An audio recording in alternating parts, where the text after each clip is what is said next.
오늘 4월 셋째 주일로 예배 자리에 나오신 여러분들 축복합니다. 오늘 저는 여러분에게 더 내려놓음이라고 하는 제목으로 같이 말씀을 나누길 원합니다.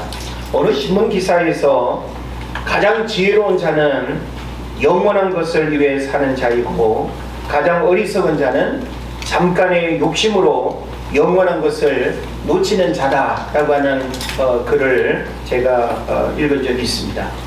자, 신앙생활은 땅의 것을 내려놓고 하늘의 것을 붙잡는 것입니다. 또 현실의 것을 내려놓고 영원한 것을 붙잡는 것입니다. 또 안개처럼 사라지는 것을 내려놓고 변하지 않는 진리를 붙잡는 것, 이것이 신앙생활이 될 것입니다. 그래서 우리가 신앙생활을 단순히 이 땅에서 잘 먹고 잘 살고 복 받고 기복적인 것이 신앙의 본질이라고 생각하면 큰 착각입니다. 그래서 우리는 신앙생활 한다라고 하는 것은 어떤 면에서는 이전과 이후에 다른 삶을 우리가 요구받는다고 볼 수 있고, 또 그 다른 삶을 통해서 우리는 이전에 경험하지 못한 크고 놀라운 영적인 축복들을 경험하게 되는 것이죠. 그런 면에서 오늘 우리가 이 내려놓음이라고 하는 문제를 우리가 듣고 생각하면서 과연 나는 신앙생활을 내려놓음으로 우리가 또 말할 때 과연 나는 신앙생활 속에서 무엇을 내려놓고 얼마나 내려놓고 또 무엇을 또 더 내려놓아야 되는가라고 하는 이런 문제들을 우리가 함께 고민하기를 원합니다. 자, 만약에 여러분은 신앙생활 하면서 무엇을 내려놓았습니까? 라는 질문을 받는다면 여러분은 뭐라고 대답하시겠습니까? 오늘 우리는 내가 무엇을 부여잡고 내려놓지 못하고 살아가는지, 또 내가 신앙생활 하면서 이전과 다른 무엇을 내가 내려놓고 신앙생활을 하고 있는지, 이 자기 점검이 우리에게 있어야 될 것입니다. 사실 우리가 내가 지금 부여잡고 있는, 움켜쥐고 있는 것을 내려놓는다라고 하는 것은 결코 쉬운 일이 아닙니다. 내가 무엇을 먹기 위해서 손에 쥐고 있고 나에게 필요해서 내가 무엇을 쥐고 있는데 그것을 버리듯이 내려놓는다라고 하는 것 얼마나 어려운 일입니까? 그런데 신앙생활에서 이 내려놓는다라고 하는 것은 단순히 먹고 마시는 것들에 대한 내려놓음이 아니라 정말 하나님이 나에게 어떤 분인가라고 하는 사실을 안다고 한다면 그 가장 귀한 것 때문에 내가 움켜쥐고 있는 것들을 내려놓고 포기할 수 있는 그런 어떤 신앙 고백이 우리에게 필요하다라고 하는 것이죠. 그래서 내려놓는 일은 용기와 결단이 필요합니다. 그리고 내려놓을 때 우리는 내려놓지 못한 이전과는 다른 그런 이제 은혜들을 우리가 경험하게 되는 것이죠. 그래서 어찌 보면 우리가 어떤 현실의 필요와 또 우리 인간이 가지고 있는 어떤 욕심, 그런 측면에서 보면 무언가를 내려놓는다라고 하는 것은 굉장히 어려운 일임에 틀림이 없습니다. 그런 면에서 우리가 내려놓아야 된다라고 하는 이 문제 앞에서 그래도 내려놓아야 된다면, 그래서 내려놓을 수 있다고 한다면 그 근거는 무엇이겠습니까? 우리가 내려놓을 수 있는 이유는 예수님 때문입니다. 할렐루야. 네.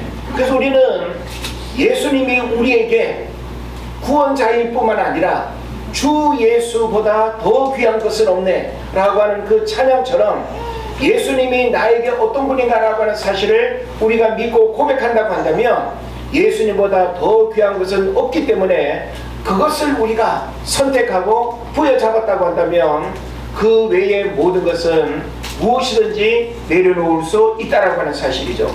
특별히 마태복음 11장 28절 이하를 보게 되면 우리가 예수님 때문에 내가 무엇이든 내려놓을 수 있다라고 하는 그 근거로서 뭘 우리에게 말씀하고 있습니까? 수고하고 무거운 짐진 자들아 다 내게로 오라. 내가 너희를 쉬게 하리라. 나는 마음이 온유하고 겸손하니 나의 멍에를 메고 내게 배우라. 그러면 너희 마음이 쉼을 얻으리니 이는 내 멍에는 쉽고 내 짐은 가벼움이라 하심이라 라고 말씀하셨습니다. 그래서 예수님은 우리로 하여금 그 주님이 우리 인생이 짊어지고 있는 모든 무거움의 짐들을 다 내려놓고 그리고 자유하기를 원하고, 그리고 주님께서 그 모든 우리 인생의 짐들을 대신 짊어지겠다고 그렇게 말씀하는 것입니다. 그래서 신앙생활은 예수님의 십자가 밑에 짊어지고 있는 삶의 무거운 짐, 죄의 짐을 내려놓는 것입니다. 그래서 사실 여러분이 예배 자리에 앉아있는 이 모습만으로 보면 여러분이 지금 이렇게 짊어지고 있는 짐이 하나도 보이지 않아요. 그러나 우리가 대화를 통해서 우리 삶에 짊어지고 있는 삶의 그 무게와 그 짐들을 살펴보면 부모로서 짊어지고 있는 짐이 있고, 남편으로서 짊어지고 있는 짐이 있고, 의식주의 문제를 해결해야 되는 그런 짐이 있고, 직장생활 속에서 감당해야 될 그런 짐이 있고, 그래서 어찌 보면 지극히 현실적인 짐이고 눈에 보여지는 짐일 수 있습니다. 근데 이런 짐과 더불어서 그 누구도 알지 못하는 내면의 고독의 짐도 있고, 그리고 괴로움의 짐도 있고, 질병의 짐도 있고, 영혼의 공허함의 짐도 있고, 죄 때문에 괴로워하는 그런 짐들도 있을 수 있다라고 하는 사실이죠. 그런데 예수님은 우리로 하여금 이 모든 짐을 주님의 십자가 밑에 내려와서 그것을 내려놓고 자유하기를 우리에게 원하십니다. 근데 짐을 내려놓지 못하고 살아가는 사람들이 너무나 많다는 거예요. 우리가 사실 신앙생활 한다, 예수님을 믿는다라고 하는 것은 내가 짊어지고 있는 그 무거움의 짐들을 십자가 밑에 내려놓는 거예요. 그래서 우리가 예배할 때마다 그 내려놓음의 은혜 까닭에 내 영혼이 기쁘고 삶에 어떤 힘이 생기고, 그리고 또 힘있게 우리가 살아갈 수 있는 그런 또 힘을 우리가 얻게 되는 것 아니겠습니까? 근데 많은 사람들이 그 무거운 짐들을 내려놓지 못하고 비틀거리고 버거워 신음하고 기쁨과 즐거움을 잃어버리고 살아가는 사람들이 너무 많음을 바라보면서 이 내려놓음의 문제를 함께 고민하고 우리가 내려놓음이 주는 이 영적인 축복을 저는 여러분들과 함께 경험하기를 바라는 것입니다. 우리가 신앙생활 하게 되면 내가 예수 믿기 이전에 부여잡았던 것들을 많이 내려놓죠, 사실은.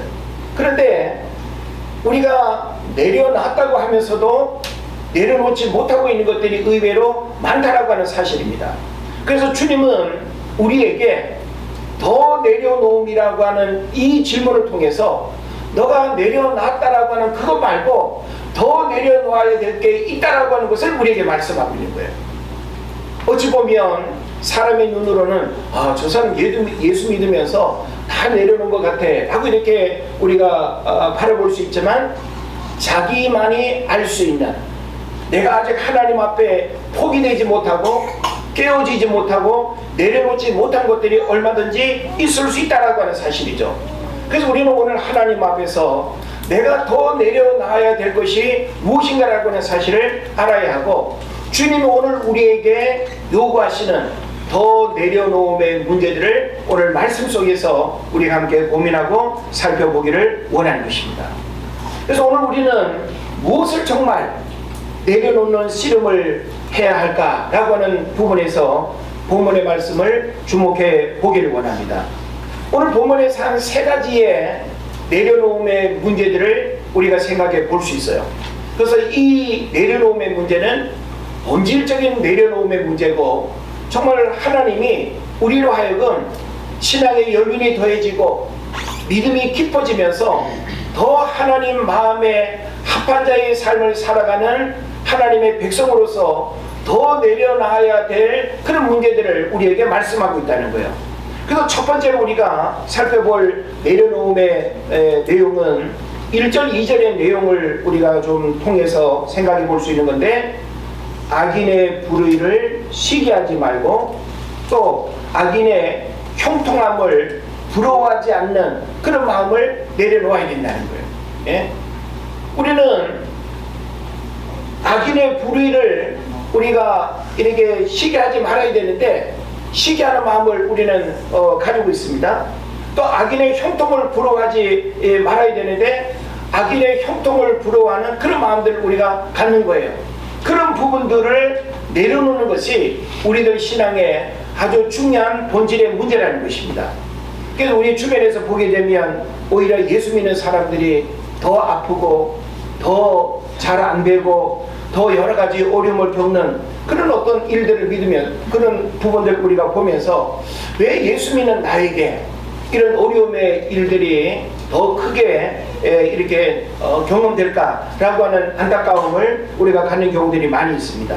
그래서 오히려 불신자들이 더 잘 되고 더 잘 살고 더 형통한 것을 우리가 부러워하지 말아야 된다라고 하는 사실이죠. 그래서 9절 말씀을 보게 되면 진실로 악을 행하는 자들은 끊어질 것이나 여호와를 소망하는 자들은 땅을 차지한다고 그렇게 말씀하고 있죠. 그래서 우리가 악인의 불의를 시기하지 말고 또 그런 어떤 악인의 형통함을 부러워하지 않는 그 마음을 우리가 내려놓는 것이 이런 어떤 말씀의 맥락에서 대단히 중요한 부분이 된다라고 하는 것입니다.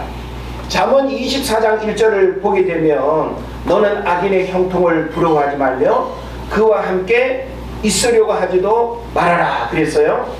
그리고 또 9절에도 우리가 지금 살펴본 것처럼 진실로 악을 행하는 자들은 끊어질 것이기 때문에 우리가 그 악인의 형통함을 우리가 바라보면서 괜히 시기하고 그럴 이유가 없다라고 하는 사실이죠. 그래서 악인이 우리가 바라보는 삶의 기준이 아닙니다.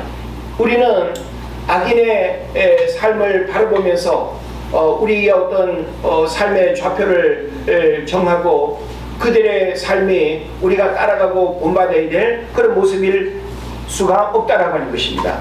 그래서 하나님 없는 모든 악인의 삶은 본문 2절에서 언급하고 있는 것처럼 풀과 같이 속히 배임을 당하며 풀은 채소같이 쇠잔할 것이다 라고 이렇게 말씀하고 있는 것입니다. 그래서 성경의 말씀을 우리가 다시 한번 상고해 본다면 악을 행하는 자들 때문에 불평하지 말며 불의를 행하는 자들을 시기하지 말지어다.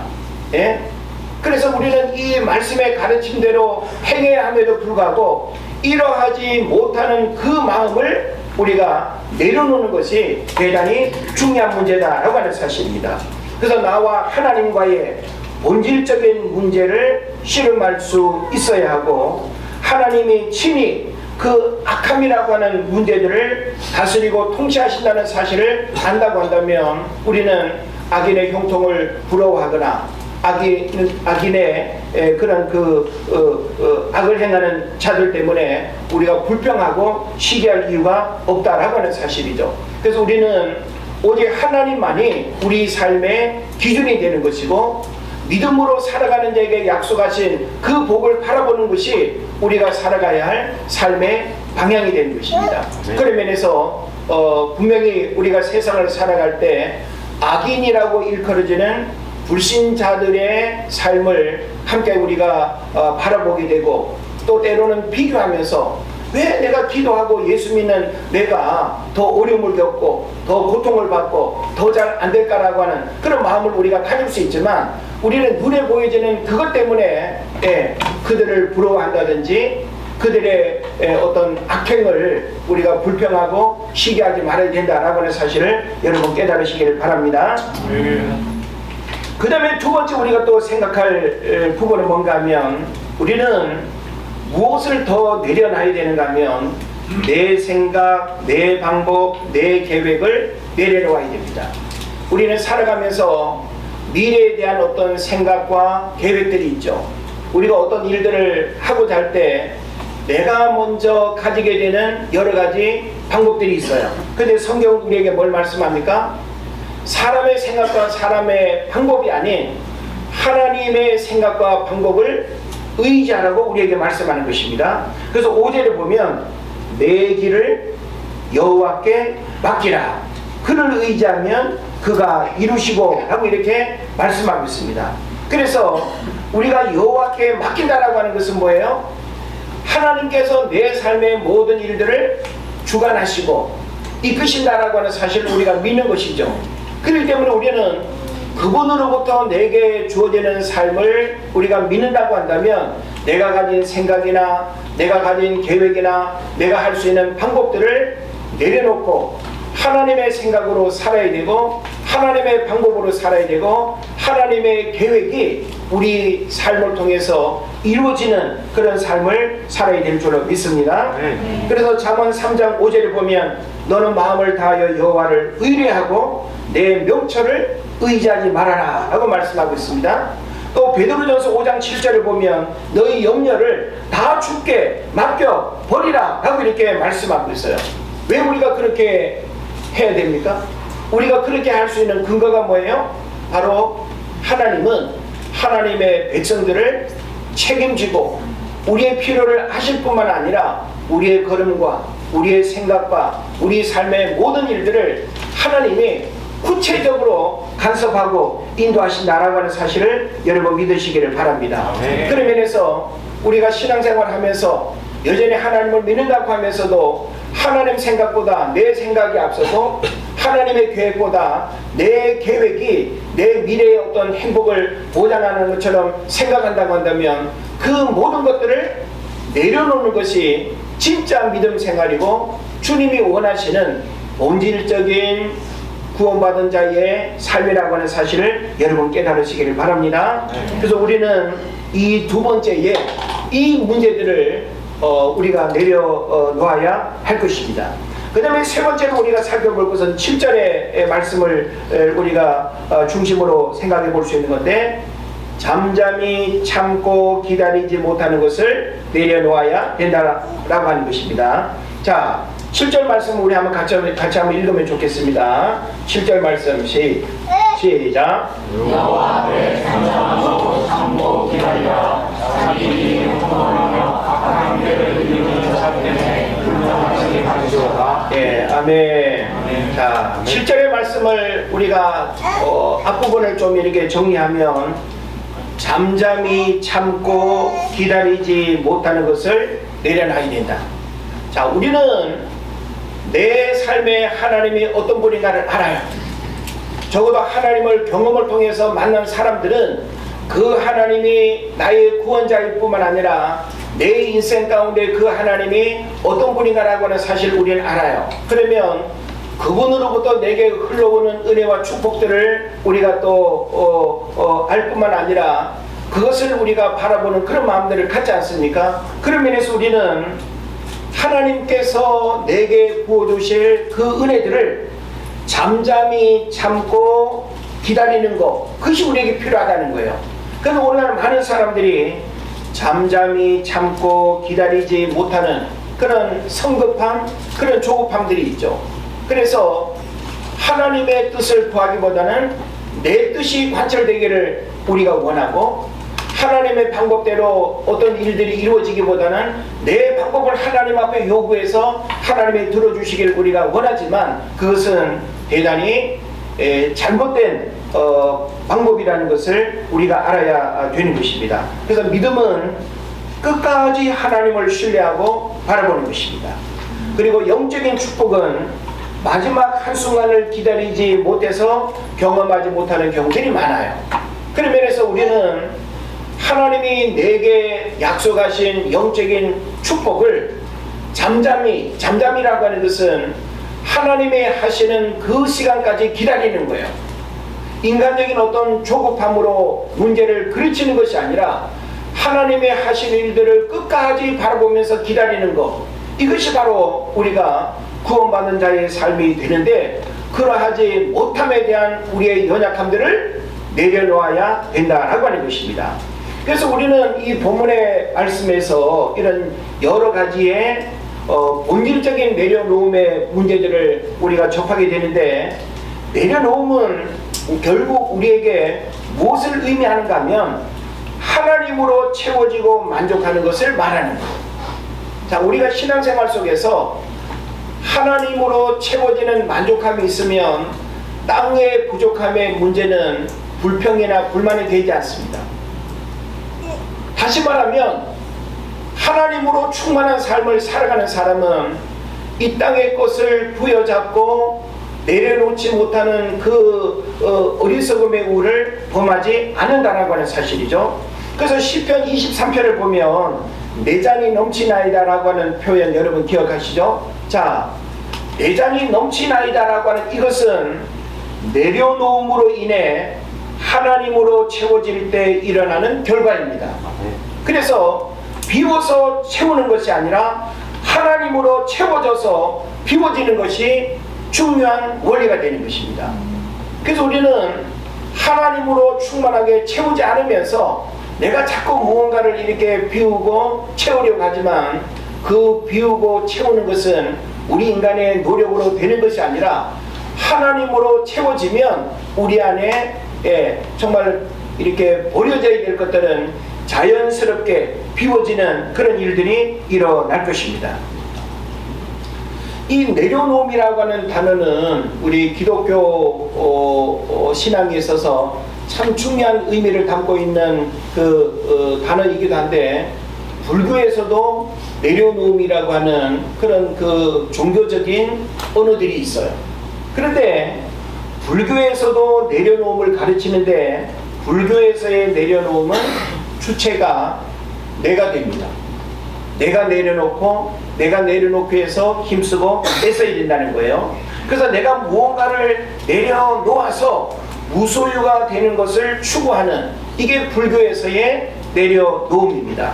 그래서 법정 스님의 그 말을, 여러분이 유명한 말을 기억할 텐데, 무소유란 아무것도 가지지 않는 것이 아니라 불필요한 것을 가지지 않는 것이라 라고 이렇게 말했는데, 사실 불필요한 것이 무엇인가라고 하는 그 기준을 정하는 것이 굉장히 어렵습니다.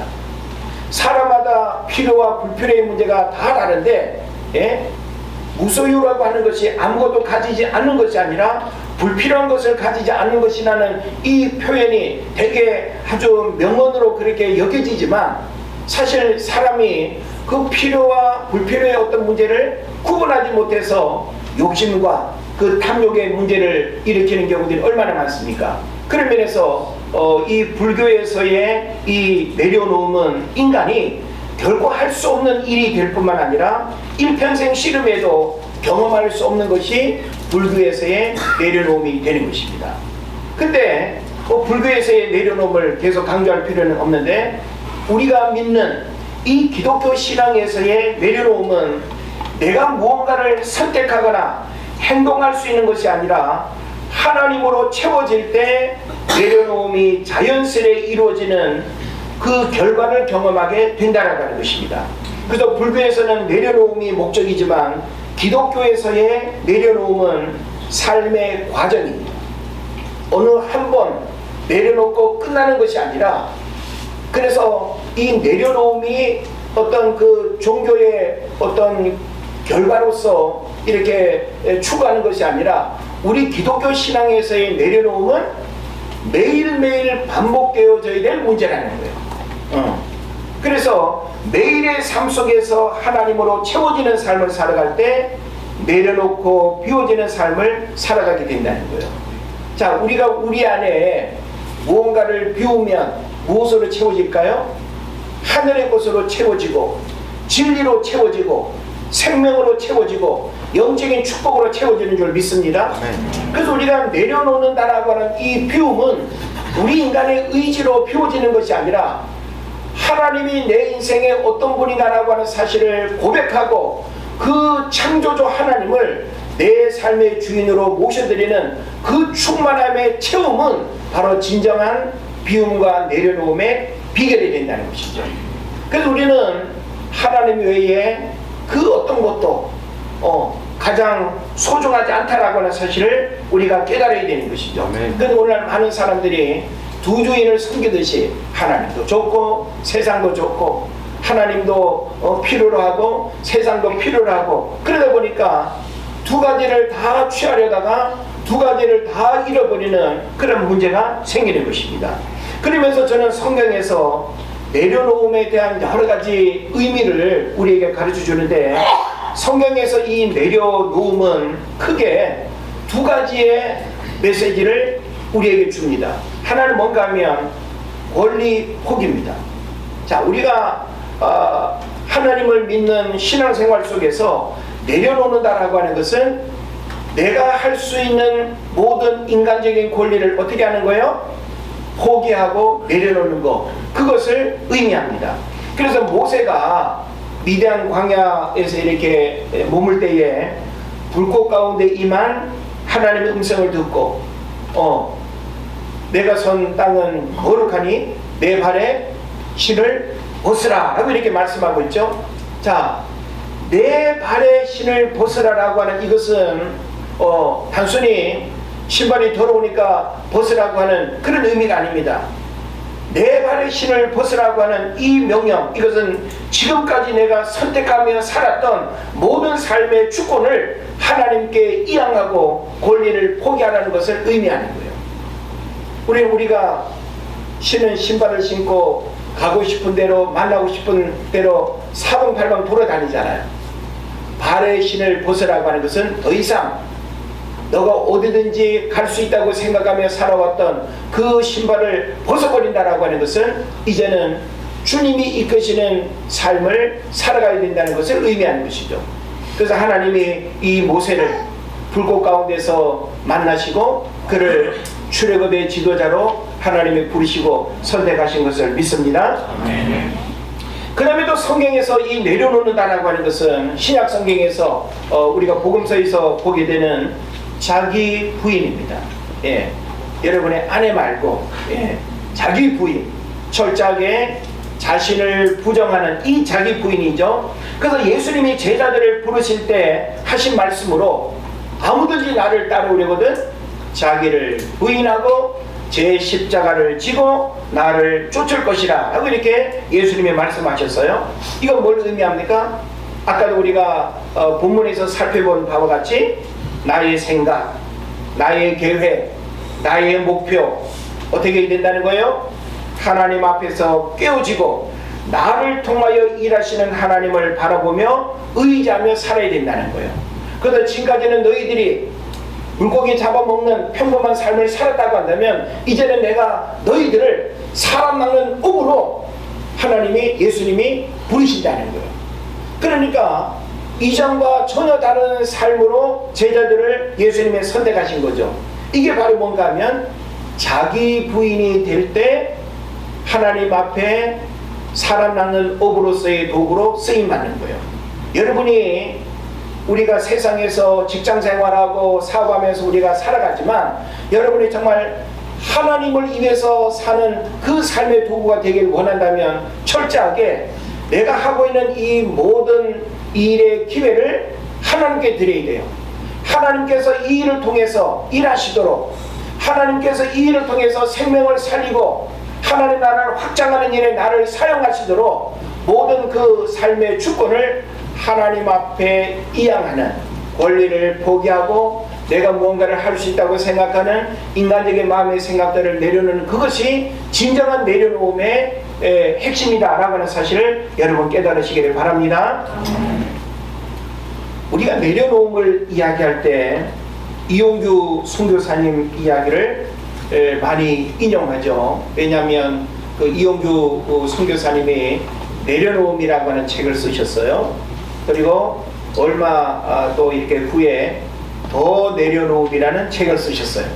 그래서 저는 그 책을 읽으면서 굉장히 도전을 많이 받았는데 참 우리가 신앙생활 하면서 내가 움켜쥐고 있는 무언가를 내려놓지 못하고는 주님이 나에게 더 귀하고 소중한 걸 주시고자 하는 그것을 받을 수가 없다라고 하는 것.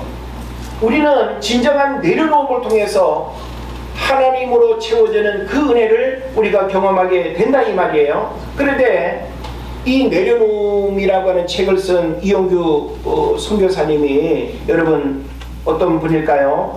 이분은 미국에 유학을 가서 미인을 만나서 결혼을 하고 또 하버드대를 나와서 앞날이 유망한 그런 젊은입니다. 그런데 어느 날 큐티를 통해서 하나님의 부르심을 받게 돼요. 선교사로의 부르심. 그리고 몽골 선교사로의 부르심을 받게 되는 것이죠. 만약에 여러분이 이용규 선교사의 아내로 미국 유학을 이렇게 가서 사는데 어느 날 남편이 하버드대까지 나왔는데 여보 나 몽골 선교사로 가야겠어. 그러면 그 부인이 같은 마음으로 기다렸다는 듯이 그렇게 응하기가 쉬울까요? 다툼이 있었고 갈등이 있었고 그리고 준비되지 않은 그 아내 남편과 다른 그 마음 때문에 기다림의 시간들이 필요했습니다. 그 결국은 그들이 현실적으로 한 가정이 누릴 수 있는 편안함과 재물과 행복을 내려놓고 낯선 땅 몽골의 선교사로 떠나는 일, 누가 생각해도 결코 쉽지 않은 일입니다. 그래서 많은 갈등과 기다림 끝에 몽골로 갔을 때 그의 내려놓음을 대단한 선택으로 사람들이 열광했죠. 그래서 내려놓음이라고 하는 이 책을 당시 평신도들이 많이 이렇게 읽으면서 어떻게 그렇게 결단할 수 있을까? 어떻게 그런 화려한 삶, 행복할 수 있는 그런 삶의 조건들을 어떻게 그렇게 내려놓을 수 있을까? 그래서 사람들이 대단히 그의 어떤 신앙의 결단과 그런 헌신을 많이 부러워했다 이 말이에요. 그런데 그분이 사람들로부터 칭찬받듯이 그런 이야기를 이렇게 접하면서 마음에 괴로움이 생겼어요. 사람들은 눈에 보이지는 것들을 내려놓은 그것으로 나를 대단하다고 생각하는데 내가 하나님 앞에서 나를 봤을 때 그거보다 더 내려놓지 못한 내면의 것들이 있다라고 하는 사실을 발견하게 된 거예요. 그래서 더 내려놓음이라고 하는 이 책을 통해서 눈에 보이지 않는 내면의 욕망과 야망, 깨어지지 않은 교만과 자존심, 그리고 불신앙의 악함들을 발견하면서 이런 것들이 철저하게 더 내려놓아져야 된다는 사실을 이 책에서 기록하고 있는 거예요. 그렇다고 하면 이제 이 선교사님이 내려놓음, 더 내려놓은, 그 다음에 책을 쓴다면 책 제목이 어떻게 되어야 될까요? 다 내려놓음일까요? 그건 모르겠습니다. 그러니까 하여간 우리는 이 내려놓음이라고 하는 이 단어 앞에서 우리 자신에게 물어야 하고, 과연 나는 그 선교사님처럼일 수는 없지만 하나님이 나에게 요구하시는 그 내려놓음의 문제 앞에서 과연 나는 하나님의 은혜와 축복을 기대하면서 뭘 내려놓고 그 하늘의 복을 받으려고 내가 준비하고 기다리고 있는가? 내가 정작 내려놓아야 될 것을 내려놓지 못하면서 눈에 보이지는 인간적인 것들을 붙들고 씨름하면서 하나님 앞에 내려놓지 못한 모습으로 무언가를 기대하고 기도한다면 그것은 어리석음의 모습이 아니겠는가 하는 생각을 해봅니다. 이제 전의 말씀을 정리하면서 하나님이 우리에게 요구하시는 내려놓음은 세속적인 모든 것을 포기하고 누리지 않는 무소유의 청빈 신앙이 아닙니다. 하나님은 실수가 없으시고 후회가 없으시죠. 우리 삶에 일어나는 모든 일들은 우연이 없습니다. 하나님의 크고 놀라운 섭리 속에서 모든 일들이 이루어진다는 사실을 우리는 분명히 믿습니다. 그러기에 우리가 움켜쥐고 있는 것들을 내려놓을 때 그분의 것으로 손에 쥐는 은혜를 경험하게 되는 것입니다. 보이지 않는 내면의 인간적인 야망과 부여잡고 있는 자존심과 교만함도 내려놓고 깨어져야 될 것입니다. 그래서 하나님은 오직 하나님만을 사랑하고 의지하는 순전한 믿음의 사람을 지금도 찾으십니다. 모든 것이 하나님께로부터 와서 하나님께로 가고 모든 것의 주인이 하나님이라는 사실을 믿는다면 우리는 무엇이든 내려놓고 그리고 더 내려놓을 수 있어야 된다라고 하는 사실이죠. 그래서 날마다 하나님 앞에서 더 내려놓는 진지한 영적 고민이 있어야 되고, 눈에 보여지는 것들 누구나 쉽게 내려놓을 수 있는 그것을 내려놓는 것이 아니라 오늘 본문의 말씀 속에서 더 본질적인 것, 더 우리 내면의 깊은 것들을 우리가 돌아보면서 내가 오랜 시간 내가 내려놓지 못하고 부여잡고 있었던 것들을 철저하게 하나님 앞에 깨뜨리고 내려놓을 때 그분으로부터 흘러오는 진정한 영적 축복의 은혜들이 여러분 삶 가운데 충만하게 될 줄로 믿습니다. 이런 삶을 살아가시기를 주의 이름으로 축원을 드립니다. 우리 이 시간 조용히 기도합시다. 하나님, 내 삶에 더 내려놓음의 일들이 일어나게 하시고 내려놓음을 통해서 하나님이 우리에게 주시고자 하시는 더 크고 놀라운 영적인 축복들을 누리며 살아갈 수 있도록 도와주옵소서. 내가 부여잡고 있는 것들을 다 내려놓고 하늘의 것으로 충만하게 하시고 하나님으로 충만한 삶을 살아가게 하여 주옵소서. 조용히 기도하겠습니다.